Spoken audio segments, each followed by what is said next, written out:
तीनों महाराज जी को नमोस्तु, छुल्लक जी को छामी। महाराज जी, कल हम एक प्रवचन सभा में बैठे थे, मोक्ष शास्त्र का अंतिम सूत्र था। तो उन महाराज ने कहा कि विदेह क्षेत्र जहाँ से साक्षात मोक्ष है, उपसर्ग केवली होते हैं, तो वहाँ से कोई उनका बैरी जीव उनको उठा के पंचमे काल में यहाँ छोड़ दे तो उनको मोक्ष हो जाएगा। तो यहाँ से मोक्ष ऐसे संभव है कि है ही नहीं। देखिए, एक बात ध्यान रखना कि पंचम काल में द्रव्य क्षेत्र काल भाव का वैसा वर्तमान में कोई उपाय नहीं है। यद्यपि उपसर्ग केवली जो होते हैं उनकी ये कहानी आती है जो आप सुन के आए हैं कि उनको वहाँ से अपहरण करके यहाँ छोड़ दिया और यहाँ से मोक्ष चले गए, कोई बाधा नहीं।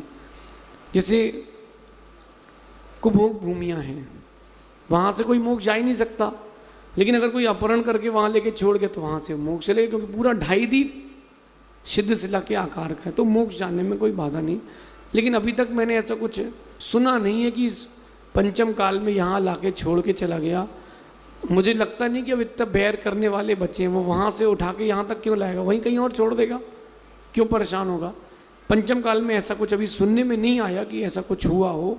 इतने पिछले विगत 2000 वर्षों में, 2500 वर्षों में ऐसा कुछ सुनने में नहीं आया, और मुझे नहीं लगता कि आगे भी आएगा, क्योंकि अभी यहाँ के क्षेत्र की इतनी योग्यता नहीं है। जब मोक्ष होता है, द्रव्य क्षेत्र काल भाव चारों चाहिए, योग्य द्रव्य, योग्य क्षेत्र, योग्य काल और योग्य भाव, तभी मोक्ष की प्राप्ति होगी। अभी इस वर्तमान के स्थान पर भरत क्षेत्र में, अपने भारत देश में या आर्यखंड में वर्तमान में पंचम इन दुखमा काल चल रहा है, तो मोक्ष जाने की योग्यता नहीं है। महाराज जी नमोस्तु। महाराज जी, कुएं की परंपरा कब से है? देखिए, कुएं की परंपरा पुरानी है। ये बोरिंग तो अभी होने लगी है मशीनों के द्वारा, पहले तो लोग कुआं ही खोदते थे। ये अमृत कुंड भी अभी बनने लगा, लोग तो पहले बोरिंग खोदते थे। कुएं बंद क्यों हो गई? क्योंकि लोगों ने घर घर बोरिंग कर ली। पहले मोहल्ले मोहल्ले कुएं होते थे, घर घर अपने ज़्यादा बड़े कुएं नहीं होते थे, हर घर में कुआं नहीं होता था, मोहल्लों में कुआं, 10-20 घर के बीच में कुआं, ऐसे कुएं होते थे पहले। तो वाटर लेवल अच्छा था। अब क्या हो रहा है, सुरंगें बन रही हैं, गुफाएं बन रही हैं, और इसके बाद क्या होता है, वहाँ का पानी पूरा ख़त्म हो जाता है, ये बीच में गैप आ जाता है, ज़मीनें बैठ जाती हैं, तो वाटर लेवल कम हो रहा है। जितनी अधिक बोरिंगें हो रही हैं उतना वाटर लेवल कम होता जा रहा है। तो इस बात को सोचना चाहिए। कुएं का पानी इसलिए शुद्ध होता है क्योंकि वो बहता रहता है, निर्मल होता है। कई लोग कहते हैं कि उसमें ये प्रॉब्लम, उसमें वो प्रॉब्लम।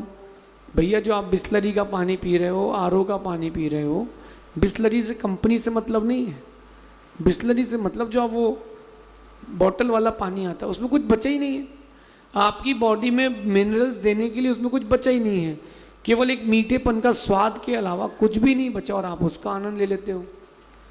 इसलिए थोड़ा विचार करना चाहिए। गांव का आदमी इसलिए ज़्यादा जी लेता है क्योंकि वो हवा भी स्वच्छ लेता है, पानी भी स्वच्छ लेता है, दाल सब्जी भी स्वच्छ लेता है, ऐसा समझिए। शेष आगे देखेंगे। भगवान